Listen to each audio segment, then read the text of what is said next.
Welcome. Yeah. Hi there. Yeah. Hi. There we go. Perfect. Hi. So as I said, there's never been a time where there are more problems in the world, it seems. And sometimes we forget that, but the actual idea behind companies is to solve problems. And there've never been more problems in the world, it seems. Let's this webinar, the idea behind it is how can we as brands not only sell products, not only do marketing, but first fulfill our role in society of actually solving bigger problems also, and do it in a way that is beneficial to the broader world, the activists that we work with, the topics that we want to focus on, and also our brand, of course, because in the end, we also have to make sure that our companies survive. So without further ado, I want to give the stage to Antonio Rohrßen, who is the environmental community organizer at Patagonia. So if you have any questions and doubts when it comes to how to be an activist brand, I think there's not a lot of better examples than Patagonia, who really changed the world, the way we think about companies for the better since over 40 years. And yeah, looking forward to hearing from you, Antonio.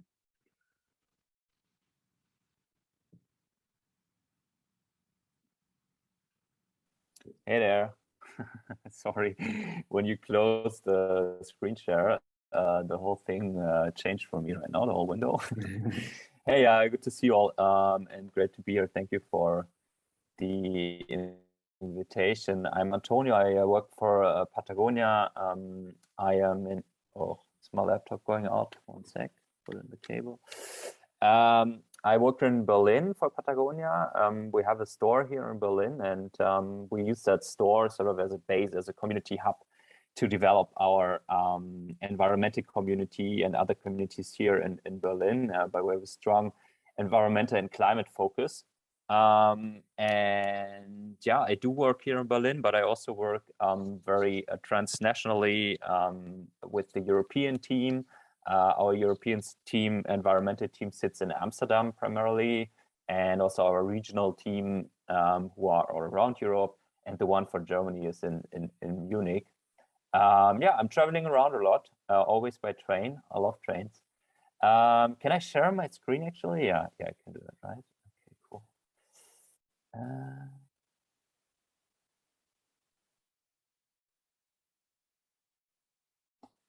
That's the right one. Okay.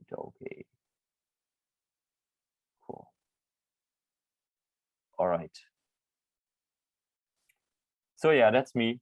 I'm talking a little bit about our activism work today, and as we agreed, it would be good to primarily focus on lessons, like what do you learn when you do this kind of work,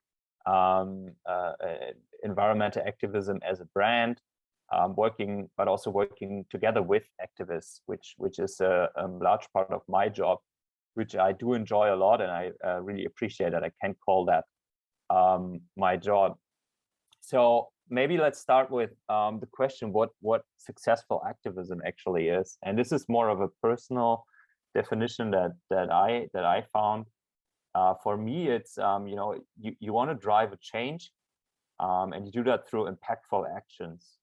So there's a goal that you have, and then you have some actions that you use to achieve that goal. I mean, okay, it's self-explanatory, but it's different, for example, from some of the other marketing campaigns that you normally do, in that the goal that you want to achieve is can be really inspirational or far outside of your typical business.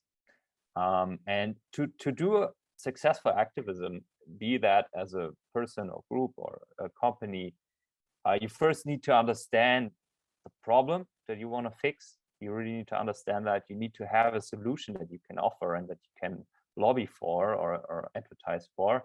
And you also need to know how to get to that solution, and you only know that if you understand your place and time. So where are you? What society is this? Is it a political system? Is there a democratic way that you need to change things? Do you need to change public opinion? So it's very much a thing of, I studied political science, so I have a quite political perspective on it. It's about understanding your society and the beings, the human beings next to you and around you. And then, of course, for successful activism, if you work in a team, your team should be 100% behind it. You really need the commitment. If it's just something you do on the side, maybe in some cases you can be successful, but we found that if you don't put really your heart into it, you're gonna have a hard time. And sometimes, you know, this takes also time. If you want to achieve a goal that's not very easy to achieve, you really need that commitment over a long time. And then the third one, for me, for us, really important, you need relationships. You need really good relationships. And we found, especially working with climate activists, environmental activists, etc., that the relationships we have with them and they have amongst each other is their most valuable resource. It's way more important than all your physical stuff that you have, like all other physical resources or time and money. The most important is the relationships. So let's jump into these.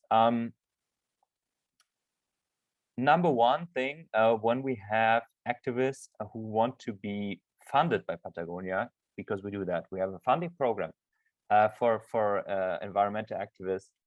The number one question we ask is their project and their goal that they have, is it a strategic goal? Do they have an understandable strategy to reach their goal? And then do they have the right tactics? So do they use the right tools to go with that strategy? And one word that I sort of disliked started to dislike over the years while working with activist campaigns is the word awareness. So whenever I see the word or the phrase, we want to raise awareness, you know, I have some alarm bells going on because raising awareness most of the time changes exactly nothing. So, but I'm sure we all agree here. But it's amazing how people still think that raising awareness about something makes a darn difference. Well, my understanding is it doesn't. You need to have a theory of change if you want to change stuff. So what you see here is an image from, or what's it called? Schönau. Schönau, you know, the town of Schönau. It's where EWS comes from, Elektrizitätswerke Schönau, a great energy cooperative. And we worked with them and together with other community energy groups on our We the Power campaign. The idea was that we need to get our energy to get green, right? We need green energy. We need to get away from fossil fuels. We need to reduce our emission footprint. And governments struggle with this for obvious reasons, but you know, everybody struggles with it a little bit. But so what can we do apart from lobbying governments and talking to them to do stuff? Well, we can get active ourselves. And there's this really amazing, quite entrepreneurial solution that we found, which are these renewable energy groups, which often come as cooperatives like EWS Schönau. If you know them, they operate nationwide in Germany. So you can get renewable energy from a cooperative. And the great thing about a cooperative is that on a local level, people come together, they create their own energy, they share it. They can also sell it and make a profit. But the great thing is that if you have a local cooperative, that you will have lots more of local support behind this. So if you profit together from the wind turbine in your neighborhood, you'll have way higher support than if a big corporation jumps in and puts that there, and you say, well, why do they make money in my backyard, you know? And then we thought about renewable energy groups and how we can support them. And then there was a question of timing, because not so long ago, the EU, they made a new law, or a directive, they call it, the Renewable Energy Directive 2. And this directive is really cool. I encourage you to look into that if you don't know it. It has a lot of really cool definitions for the European Union. And one of that is around energy communities. And it basically says that European citizens have the right to come together as an energy community and share amongst each other energy, which sounds really easy, but in practice, if you look at, for example, the German legislation, that's not really possible right now. So you have a lot of really different hurdles in your way. You need to pay taxes. You need to sell energy to the energy market. It's not so easy to come together and just share energy, even if it sounds easy, but it isn't. And so with that directive, we thought, oh, cool, the EU is behind this. Well, all the nation states now have to, include this in their national laws. So we started this campaign, We the Power, and this campaign has a few different call to actions. So we had switch your energy provider to a energy community group, join one of them, because you can of course become a member and invest into community energy cooperative, or start your own, with people in your community. And what we found was, quite strategic. There was a good timing. We thought we had a good tool on our hands, because we actually made a movie about it. It's also called We the Power. We shared it for free on YouTube. We advertised it. There were quite a lot of euros for that. But, we found didn't happen so much. We were a bit, Jonathan? Yeah. Antonio, with lots of love, we promised everybody to keep everything to 45 minutes. Yeah. It's super interesting. Maybe we do have to do another one just on this, but just could you? Tell me, how much time do I have? So we're at 12 past, so maybe like 10 more minutes. Cool. Yeah. My heart is in this campaign right now, because I'm working on it again. I know. I wanted to tell you about, some of our learnings from that. Even if you think you have a good strategy and you have a good goal and the right timing, you will sometimes run into problems and it won't work out. And to be honest, We the Power, although we were proud about it, is one of these campaigns. We put a lot of effort into it, but for once, because of COVID maybe, but that's just sometimes a lame excuse, and because we just evaluated the situation wrong. For example, in Germany, the government just didn't change the law, so they just ignored the directive from the EU, and they can do that because Germany is powerful and they don't give a damn. And then energy is really complex, and it's not really so sexy as we thought. And this is, funnily enough, this is changing right now, and actually it has a dark background because of the war that's going on, that's happening in Ukraine right now. And now it's becoming more interesting about talking about energy, and now that's why we're also giving it another push. But 1 year ago, when we launched this, we actually had quite some struggles with this. But we kept evolving the campaign, and now I can also tell you already. In a few weeks' time, we'll launch a business guide. So, because that's one of our new tactics, is we talk not only to citizens, but also to businesses now, to convince them to invest in community energy and to support and cooperate. All right, but let me jump to the next one. Don't want to talk too much more about just one campaign. This was the landing page. Just wanted to show you that. If you Google We the Power, you can also find it. But the second most important part of activism is persistence. And here, my example for you is our Vjosa campaign. The Vjosa is a free-flowing, so wild river in the Balkans. And a few years back, quite some years back, there were some plans developed to build a lot of hydropower dams. Hydropower is, some people like it, some don't, but there's definitely some environmental reasons why you should be skeptical about a lot of dams in wild rivers. And that's why we backed this campaign to save the blue heart of Europe. And persistence I talk about persistence here because that campaign launched in 2014. I was still doing it. And, you know, so there were whole years where nothing really changed on that, you know, but we kept at it and we talked to the Albanian government. We screened our movies. We actually have several movies. We have the movie Damnation that came out in 2014 about hydropower. We had the Blue Heart movie about the Vjosa and the Balkans coming out in 2018. Another short movie we did in 2021, Vjosa Forever. And all of these tried to build the public support and also the support in the Balkans and especially the Albanian government to back a national park and to protect these free-flowing rivers, these last free-flowing rivers that we have in Europe. So persistence, extremely important. Only last year, our CEO, Ryan, he traveled to Albania to talk to the Albanian Prime Minister because it's that important to him. And there was nothing about this in the media. We don't want that, you know, that's not why he did it. But he actually did it because he was the only one the Prime Minister was willing to talk to. I would love to say that it was completely successful and we have that national park under together achieved with the local activists, but we didn't so far.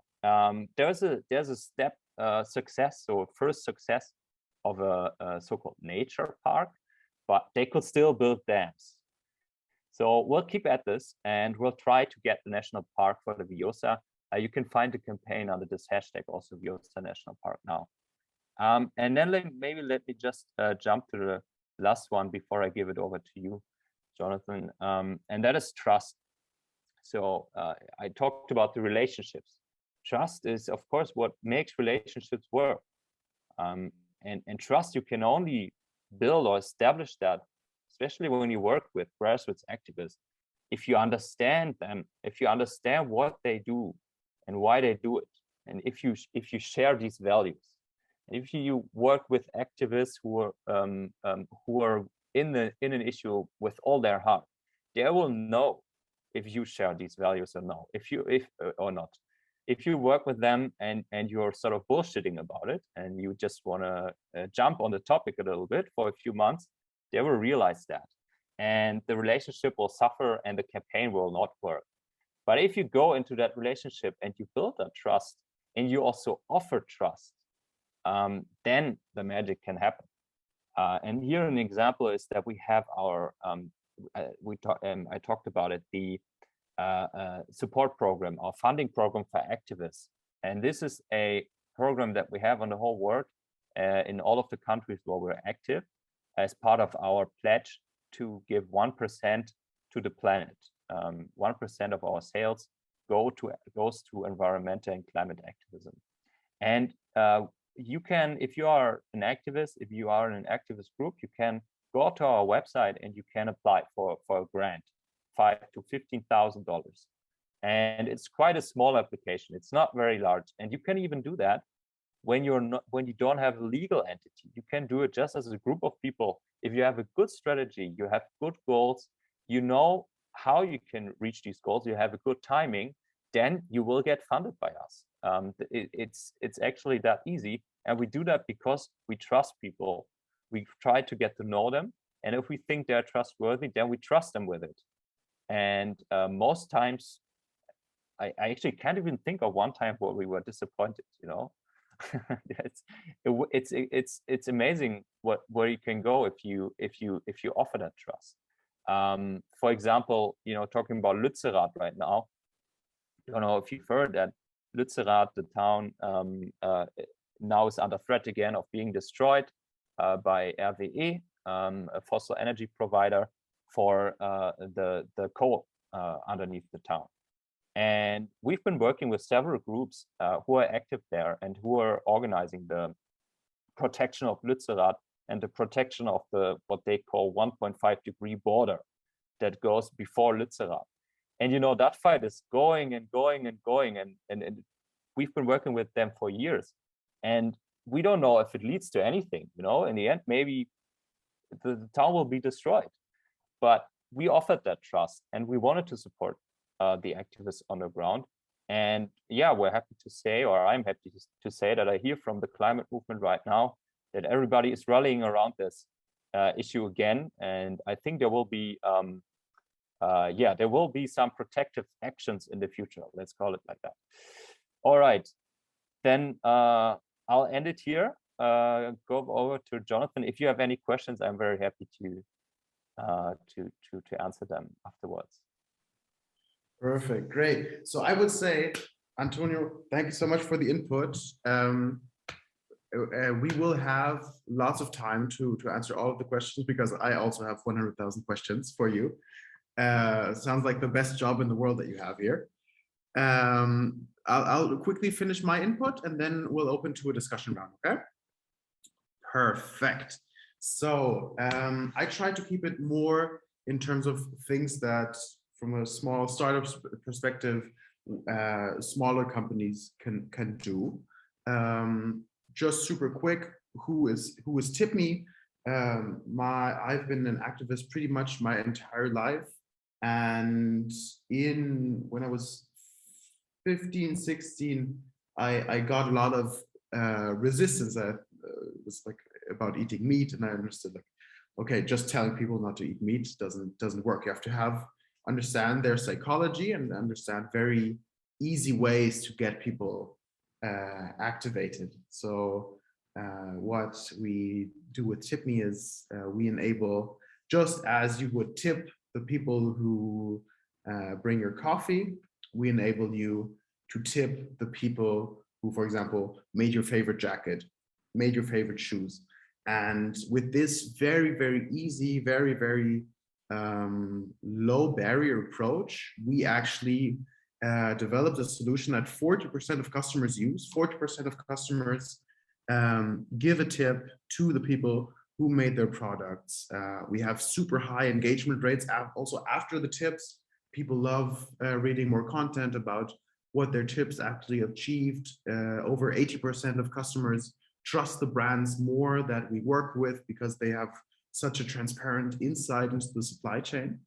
On brand activism, I brought 3 insights that I find that when I look at the industry of like ethical and social companies that work time and time again. And maybe if you're looking for inspiration, if you're looking for new ideas of building new campaigns, you can use these principles to structure your campaign also. So the first I would say is find an enemy. It sounds a little bit harsh, but it really works if you want to structure a campaign and rally around something. So in a world full of Goliaths, you have to be the David. For example, Oatly, actually a lot of people don't know that it's quite an old company who have been doing oat milk for decades now. But only when they start to shift their communication as the anti-milk, like the slogan is quite funny here, it's like milk but made for humans. Only when they had this abstract enemy of the Goliath of milk, and they could position themselves as the alternative, as the one listing all the problems that are happening because of milk. They could position themselves as the solution. We have the same thing with, for example, Lützerath and the RWE, a big, powerful monopoly controlling energy supplies and destroying our planet against a small group of people who want to protect a small city and our nature. We have the same thing with Fritz Cola, quite prominent in Germany. They started out by actually being like the anti-Coca-Cola, and even got letters from Coca-Cola about like they should stop doing this marketing scheme. But they got bigger and bigger doing this. So that's one of, when we're thinking about finding a strategy, I would consider, okay, what are we fighting against? Because that's super, super strong. the other super important topic is to give credit where credit is due. And as an example, I brought a campaign by Einhorn and Neon magazine from Stern, a German example. And basically, they, along with a lot of others, were able to decrease the tampon tax. So the slogan of the campaign was, is this a luxury or is it a basic need? Because tampons were taxed at 19% in Germany, in contrast to most basic necessities such as food and literature, which is only taxed at 7%. So the campaign from Einhorn and Neon was targeted at this injustice. You can also call it a pink tax, that a lot of female products are not seen as necessities and taxed as luxury products. And the way they did this is they collected over 80,000 signatures in a special portal for the German Bundestag, the German Parliament. The law was actually implemented. We now have the taxes changed. All major newspapers wrote about this, so it's a great success for all people with their period, and the feminist movement and so on. The problem here is, and that's why I say give credit where credit is due, there was actually quite a big scandal, quite a big beef after this, because beforehand there were two incredible activists, Mrs.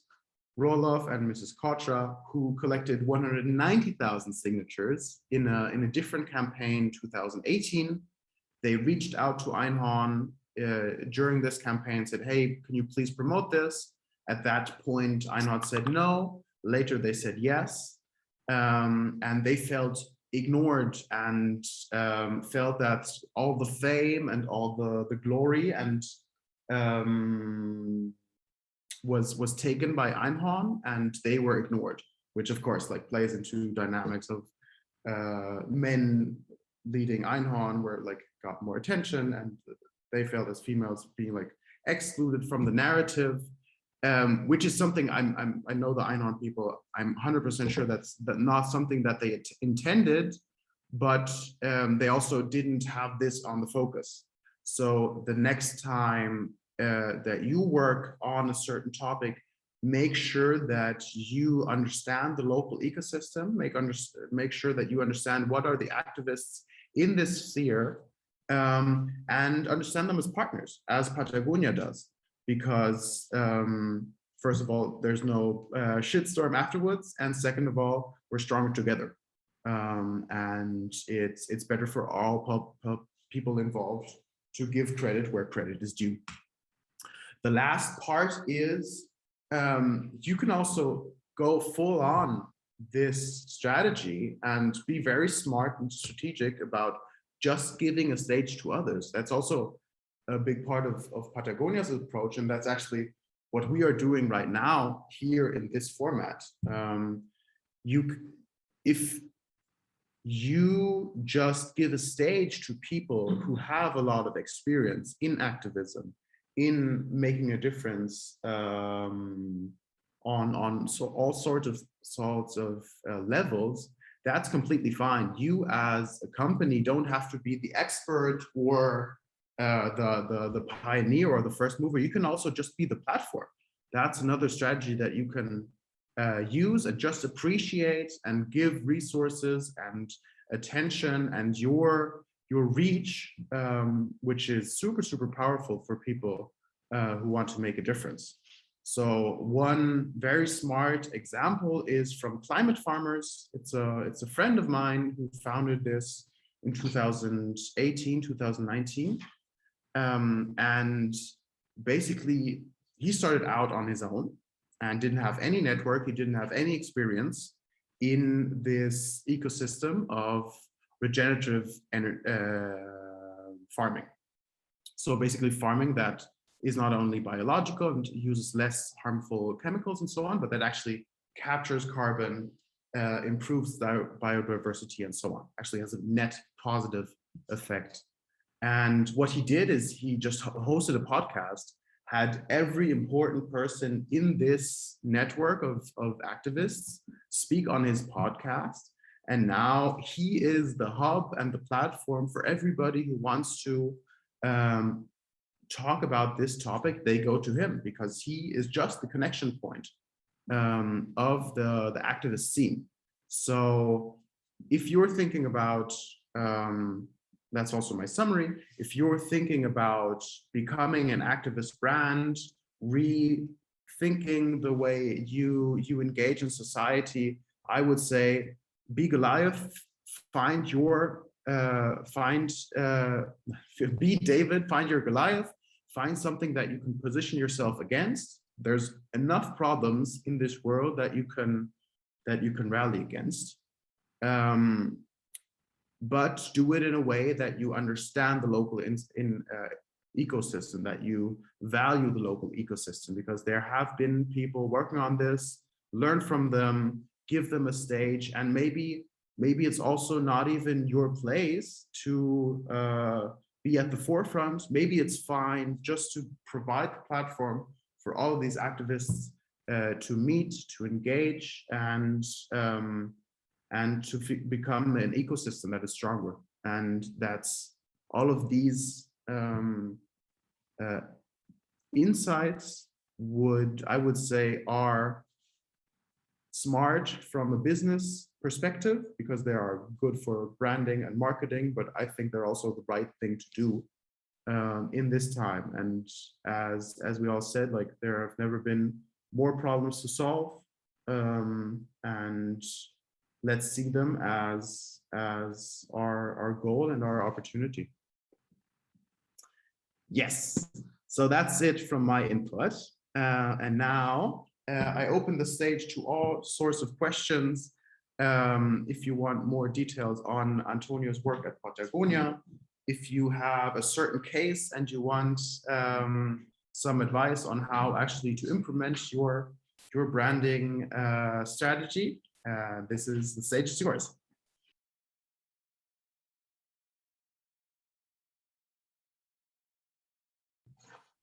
So maybe while we wait, Antonio, in order to make sure that we're done on time, I cut you off a little bit on the we the power, right? Do you want to tell us a little bit more about that project, because I can tell there's so much of your heart in there. And especially like one thing that I find super interesting is that you started out tackling the individuals, and then you shifted to brands and companies, right? Why did you do that? How was that process? Is there anything that we can learn from that shift? Yeah, I mean, it's a good question. Talking to citizens worked in a way, so there was interest, you know, from our community about this, but it was difficult to convince people to take action, because it's not like we said, please sign a petition. We've done that. We do that with Biosa. It's quite easy to do. But if you want people to, on their own, reach out to a community energy group, become a member, you maybe invest your money in it. That's a completely different ask. And we realized that it will take time and effort, you know, over a longer time period to talk to our community and to people about this, to our audience about this, and explain it again, show advantages, also the social advantages. We don't just focus on climate with this one. We also focus very much so on the social aspects and the question of a societal power shift. But these are really interesting, important, but also complicated questions. And maybe we were a bit naive in the beginning to think that just we have this campaign, we have a few touch points with some people, and then they will immediately jump into action and spend a lot of time or money or whatever into this. And that didn't materialize exactly as we had hoped. And now with businesses, in a way, it's even a little easier to sell it to them, because it's a smart business decision, you know, especially now with the rising energy prices. And you can have something like a so-called power purchase agreement with an energy group, where you get your renewable energy, 100% renewable energy, without it first going to the energy market, so that you can have a constant price. So there's all these. We just found out over time more info, more intel on the topic, and that's why we try a slightly different approach now. Probably next year again, slightly more different approach. Super inspiring. I see that Nora has raised her hand. Yes, thank you. First of all, thank you both for the very interesting presentations. And I was 2 minutes late, so maybe I missed a little bit. One question I have for Antonio is like, is this your main job, working together with local activists within the Patagonia system, or is it part of another job you're doing? So how much, how do you say that, resources does Patagonia give to such local or global projects? That's like one question. And the other question is, how do you two work together? So how does Patagonia work with TIPME? I didn't get this part also. So maybe you could answer it, only if you haven't talked about this in the first 2 minutes. If all the others know, it's fine. That were my questions. Thank you. Well, I just like TIPME. That's the story here. We like them. We like these guys. No, maybe you can tell a bit about that, Jonathan, also. But just to your first question, so what we do at Patagonia is we have our internal and environmental action and campaigns team, and we have quite a large team in the US. Creating campaigns, and we have also 7, 8 people in Europe, in our Amsterdam office, who work full-time on the question of environmental campaigning and how we as a company, as a brand, can have an outsized impact with these. And so my role here, it started as a very local role in Berlin, because we have, in all our stores, we have a person in that store who will be not just a retail employee, but also a environmental employee, and she or he will have the task to build a network locally and to make our European or global campaigns that we have locally relevant and find campaign partners, and also to talk to local activists and explain to them, look, we have this funding program where you can apply. So we have these in all our stores, and I'm a bit different than the others. I do that full time, yeah, all the time that I work at Patagonia. I just work with these environmental initiatives and campaigns. Yeah, so we're committed to these, and we realize that it's not just a marketing team you need. You need a great marketing team for a great campaign, but you also need a team that really works deeply into the issue and tries to understand and to grow these relationships. And the two harmonizing with each other is I would say, also Patagonia's success, or what makes Patagonia quite successful with some of these campaigns. Perfect, thank you.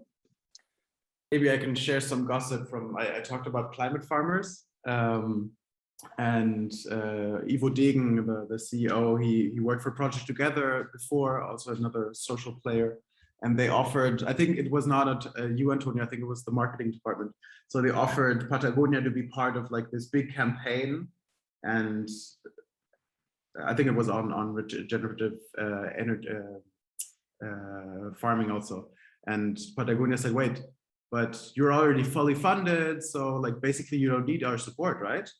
And they said, yeah, but just for you, it would be like a great marketing stunt to have your logo on it, and you have like a great marketing thing to talk about. And they were like, no, this is not what we're interested in. If we don't have impact, we're not going to join this campaign. So I think it's super inspiring how the philosophy of the company is. And yeah, basically how we with Patagonia work together. Right now we don't, but basically TIPME is right now the only company, if you want to collect tips for the people who made your clothes, but also if you want to have a direct messaging with them, understand what is their problem on a local scale. If you want to send additional bonuses to those farmers or workers around the globe. So we are, if you want to get marketing content also, like how the local situation is, what they did with their tips and so on, we are basically the only company that can provide that. And maybe in the future. So why don't you work together already? I mean, it's work in progress. It's working. Okay.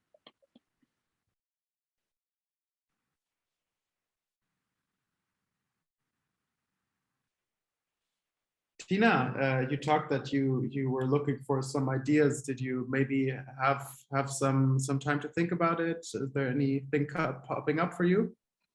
Yes, first of all, thank you so much for your speeches. It was very interesting and very nice to hear from you guys what you do. Actually, I was inspired. Yeah, I think what Patagonia and Anthony, what you just said, what you're doing with the power thing, I think it's something very interesting. You weren't here before, but I work at Amt Angels, yeah, I think something that we can do is also like get together with these kind of things, because I think we have also a lot of power in our what's it called? Office? Capacity? In unserer Branche. In your reputation. Yeah, and I think yeah, it would be very great for us also. Yeah, I'm really inspired, and I think now it's the time, it's always the time to be active and show some activism. Yeah, but sometimes I think you're a little bit lost. So many things you can do. Yeah, you have so many opportunities, but it has to fit. It has to be trustworthy. Yeah, people have to believe in the things that you do, and I think every company has to find its own path. But yeah, thank you so much. I was really inspired. I really love the saying of like saying the best time to start activism was 10 years ago, and the second best time is now. So is there a last question maybe, and then I would slowly end the webinar? Maybe I can just respond, Tina. Yes. Also, let's meet, let's talk. Always very happy for any new contact in the network, because of course Patagonia never starts a campaign alone. We never do that. We always have partners, and always in all of our campaigns we have partners who are more experts than us in the topic. Of course, naturally, we're not experts in all these topics. We try to become knowledgeable over time, but we always need strong partners. So and those can be NGOs, those can be other businesses, those can be individual activists. It's all possible. And yeah, if any of you have any ideas you want to talk about, or just strategize a little bit about also the environmental and climate movement, what's needed right now, what could we do, what could we as businesses do, what's our responsibility to act now, I'm more than happy to talk about it. You can find me on LinkedIn, or just ask me people about my email address. Happy to talk to each one of you.